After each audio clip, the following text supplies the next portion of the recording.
sou o pastor Adejalan Ramos.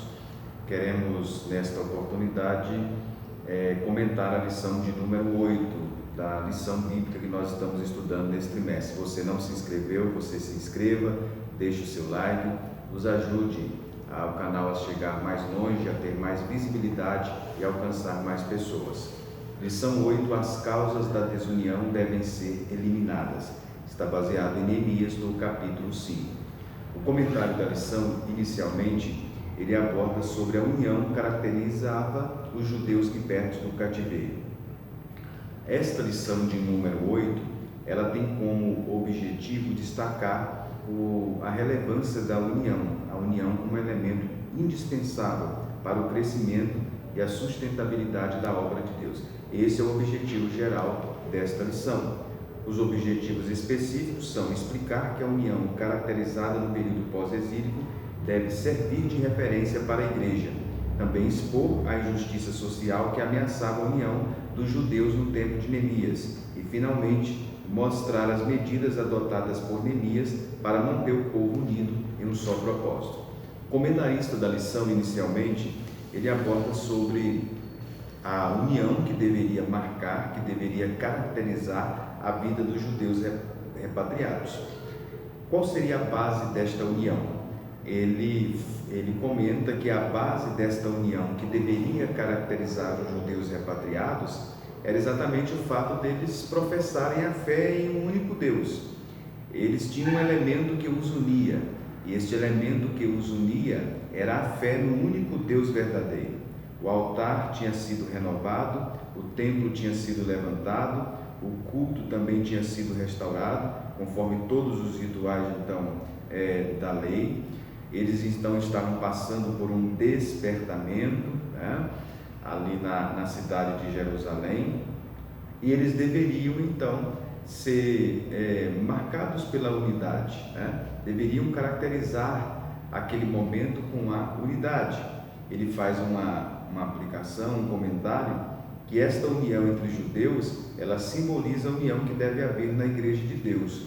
A semelhança da união que deveria caracterizar os judeus repatriados, essa união também deve acontecer no âmbito da igreja.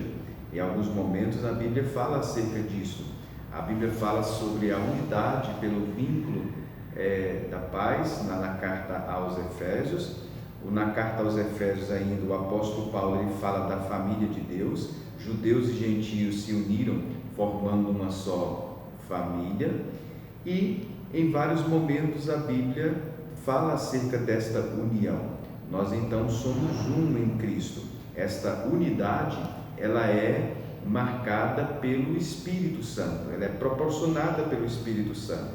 A fé em Cristo Jesus e a ação do Espírito Santo na vida do cristão é que deve então caracterizar esta união. A igreja primitiva era uma igreja cheia do Espírito Santo, e o texto diz em Atos 4:32 que era um coração e a alma do povo. Os crentes então devem ser unidos. A união, ela deve caracterizar, ela deve marcar a vida dos cristãos. Com esta união, os crentes devem apoiar um ao outro. É interessante nós observarmos que a expressão uns aos outros, ela aparece em vários momentos do Novo Testamento, especialmente nas epístolas. Então, a expressão uns aos outros, ela fala de mutualidade, ajudar uns aos outros, encorajar uns aos outros. São várias expressões que contêm este elemento uns aos outros. São vários momentos no Novo Testamento que contém essa expressão uns aos outros. A ideia, portanto, é de mutualidade. A igreja, então, deve ser caracterizada por esta mutualidade. O ambiente da igreja deve ser um ambiente fraternal, e a união, ela deve prevalecer entre os irmãos. Em Gálatas 6:2 diz: levar a cargas uns dos outros. Então a união, ela nos faz fortes. A união, ela faz com que nós tenhamos mais forças para alcançar um objetivo. Essa união é a base então da verdadeira força. Bem, em um segundo momento, o comentarista aborda a união entre os judeus estava ameaçada. Qual era de fato a ameaça que estava acontecendo que estava abalando esta unidade. Então vamos descrever o problema que estava acontecendo, né? Veja bem que havia oposição externa, nós já vimos isso na aula anterior. Os samaritanos começaram então com uma oposição externa, mas agora do lado de dentro estava acontecendo um problema interno. Era um problema de natureza socioeconômica, né? Que também era proporcionado por transações erradas e injustiças que estavam acontecendo, né? Esse problema que estava acontecendo de ordem socioeconômica era de 4 diferentes grupos de pessoas que estavam nesta situação. Primeiro, havia aqueles que não possuíam terras e, no entanto, necessitavam de alimento. Segundo grupo de pessoas tinham dificuldade para alimentar suas famílias, embora possuíssem propriedades. Então, a necessidade tão avassaladora fez com que eles hipotecassem suas casas e campos para comprar comida. O terceiro grupo havia tomado dinheiro emprestado para pagar o imposto real e não era capaz de pagar o empréstimo por causa dos juros exorbitantes. E o quarto grupo era formado por judeus ricos que estavam tirando proveito desta situação, tomando as terras e filhos como garantias. Levítico 25, 39 a 40,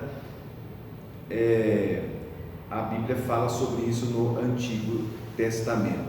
Os judeus então foram forçados a escolher entre a fome e a servidão dos seus filhos.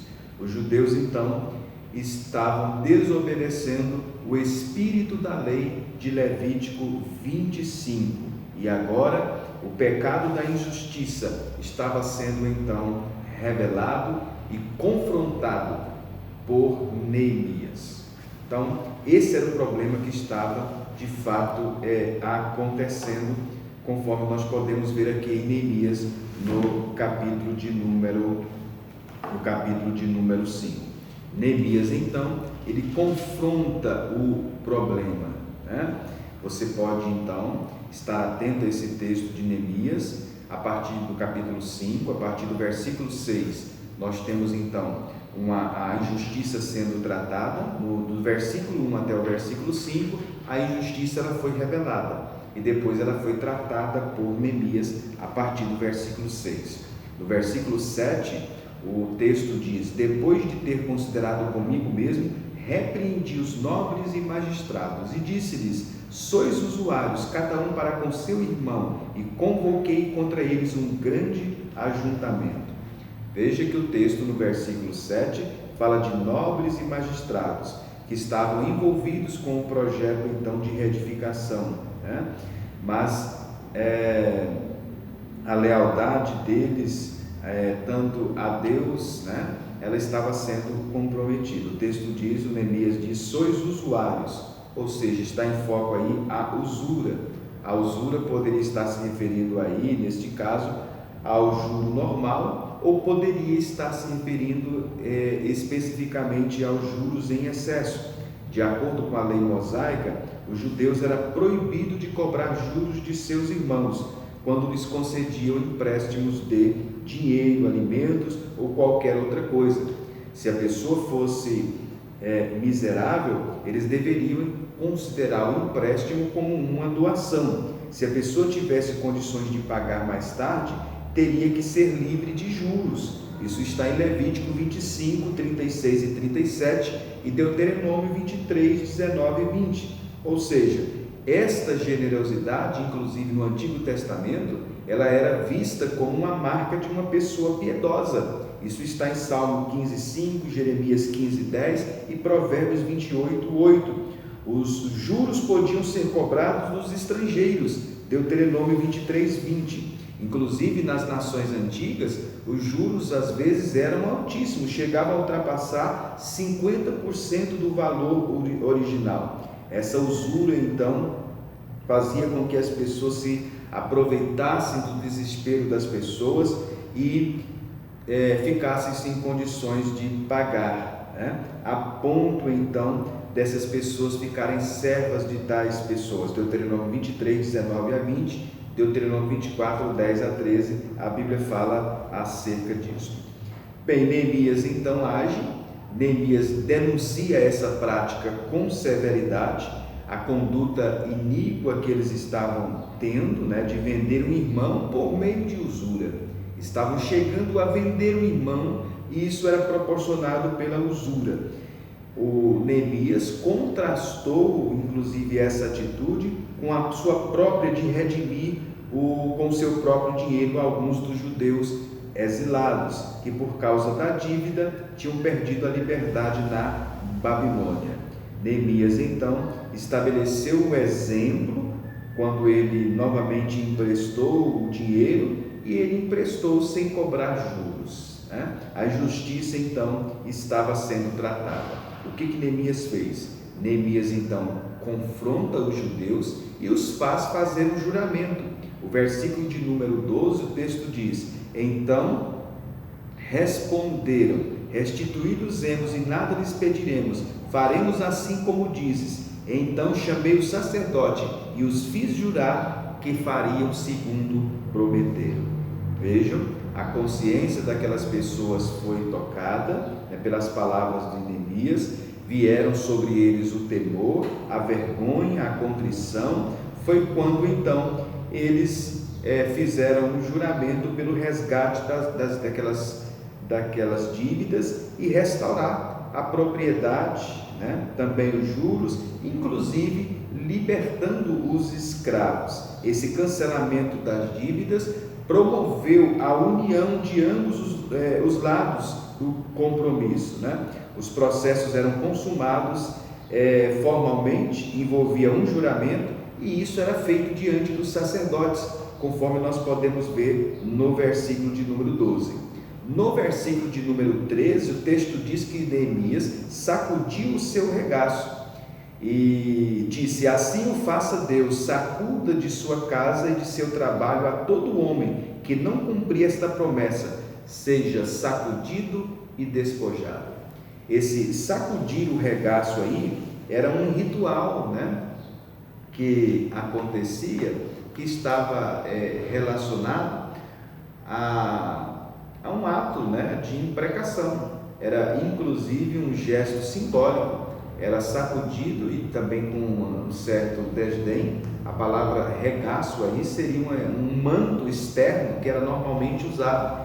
Então usava uma espécie de manto, sacudia então aquele manto e fazia neste momento essa espécie então de imprecação, que Neemias ele fez aí no texto. Era um ato, portanto, simbólico, era um método muito utilizado na época, comum na época, para reforçar um conceito ou uma ideia.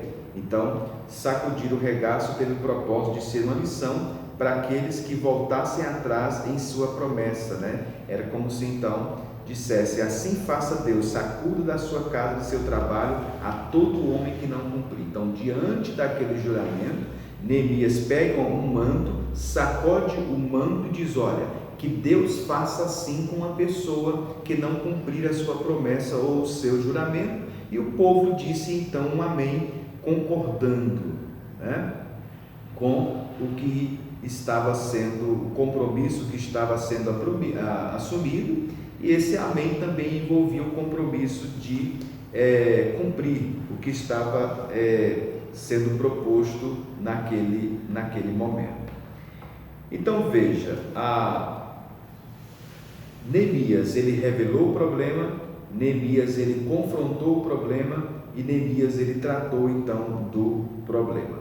O comentarista da lição ele aborda que isso estava sendo motivado, na segunda parte do comentário, essa injustiça, isso ainda de fato era uma justiça. As pessoas estavam se aproveitando da ocasião, do momento, as pessoas estavam usando de usura, estavam cometendo a injustiça. Qual era a base dessa injustiça? O comentarista comenta que era, em primeiro lugar, pela falta de amor dos mais ricos para com os mais pobres. Em segundo lugar, ele falou sobre a atitude de dureza contra os seus irmãos, que ele faz as devidas aplicações aí neste momento. Então, a falta de amor, a dureza, o rigor, a usura, a injustiça estavam caracterizando então um grupo de judeus repatriados. O que isso nos revela? Isso nos revela então a dureza do coração. Isso nos revela então a natureza pecaminosa que o ser humano tem. É exatamente a natureza pecaminosa que faz o homem ter essas atitudes de usura, de falta de amor, de tirar proveito em diversas circunstâncias, sejam as circunstâncias inclusive adversas e de sofrimento. Veja como o coração humano é mau. Mesmo numa condição de sofrimento, de dificuldades, o ser humano quer tirar proveito. Isso revela então a pecaminosidade, do coração humano. Essa é uma verdade teológica que nós podemos ver aqui nesse texto. Bem, na terceira parte, Neemias então solucionou o problema. O comentarista comenta, fez um ajuntamento, fez uma proposta conciliadora. O problema foi confrontado, conforme nós já falamos, e foi feita então uma proposta, e a proposta ela foi acatada, conforme nós já comentamos. A quarta parte do comentário diz que a paz voltou a reinar entre os judeus. A paz, mediante a solução deste problema, ela foi resolvida. Inclusive aqui nesse texto de Neemias 5, nós observamos o quê? Aqui nós temos então princípios para as questões políticas. Aqui nós vemos como é que Neemias tratava as coisas públicas. Neemias era um político, ele liderou a nação, ele estava liderando a nação neste momento, politicamente, juntamente com Zorobabel. Então, portanto, ele era um político. Neemias, ele estava liderando no aspecto civil a nação neste momento dos judeus repatriados. Ele era, portanto, um político, e aqui mostra como é que ele tratava então as causas do seu povo, como é que Neemias tratava as questões sociais. Aqui é um exemplo então para os políticos, especialmente os políticos cristãos, como é que eles devem lidar com a coisa pública, como é que eles devem lidar com as questões públicas, Enfim, a honestidade, a probidade, para tratar com o erário, com as questões, com os recursos públicos, com as injustiças sociais, enfim. Então, aqui na Bíblia, nesse momento, nós vemos então uma questão fundamental que serve de modelo, então, especialmente em nosso Brasil, que é visto como uma nação corrupta, especialmente no meio político. Como é que se deve tratar as injustiças sociais e as questões públicas, aqui em Neemias, no capítulo 5. A paz então voltou a reinar. O comentarista ele faz uma abordagem sobre isso em uma aplicação. Ele diz então que quando surge um problema, o problema precisa ser tratado e resolvido com diligência, e os problemas relacionais devem ser resolvidos de forma carinhosa. Veja bem que este problema que surgiu entre os judeus repatriados era um problema relacional, era um problema de relacionamento, e isso foi tratado. O comentarista diz que os problemas de relacionamento que surgem no âmbito da igreja, eles representam então a desunião representa obras da carne, A desunião destrói a comunhão, o amor entre os irmãos, e esse problema então deve ser tratado, deve ser confrontado, deve ser resolvido, enfim, deve ser cultivado a união, porque quando cultivamos a união entre nós cristãos, nós estamos então contribuindo para a manutenção do testemunho cristão. Portanto, na quarta parte do comentário, a paz voltou a reinar, ele faz a devida aplicação, mostrando como que isso deve ser tratado também de forma prática em nosso meio. Então, esta é a nossa lição de número 8. As causas da desunião devem ser eliminadas. A desunião é algo terrível, uma das armas que Satanás utiliza para tornar as atividades da obra de Deus, para inviabilizar as atividades na obra de Deus. Então, se você está fazendo algo para Deus, está envolvido em um serviço cristão, esteja atento. As causas da união, da desunião, elas devem ser eliminadas, e a união, ela deve ser cultivada para que o serviço cristão ele possa ser feito, realizado com eficácia. Que Deus, portanto, abençoe a todos, que que você possa atentar então para o texto de Neemias 5, ler o texto de Neemias no capítulo 5, enfocar os elementos principais aí, uma riqueza esse texto, você deve enfocar e destacar os elementos principais e fazer as devidas aplicações, ou seja, comente e aborde quais são as injustiças que acontecem em nossa nação, quais são as injustiças que podem acontecer dentro do âmbito social e também do âmbito eclesiástico das nossas igrejas, como isso deve ser tratado, como nós devemos tratar as pessoas que estão sofrendo, não tirar proveito então de determinadas situações adversas que as pessoas estão passando, enfim, e condenar essa cultura, especialmente que nós temos em nosso país, a cultura da esperteza, de sempre tirar proveito em qualquer situação. Essa atitude, ela não deve caracterizar a vida de um cristão, que deve sempre pautar pelo bom senso e também pela união, pelo amor cristão. Que Deus, portanto, o abençoe, que você possa regar tudo com oração e aproveitar essa oportunidade diante da classe para trazer à tona este assunto tão relevante, tão importante que é a união. Que Deus, portanto, o abençoe e até a próxima lição.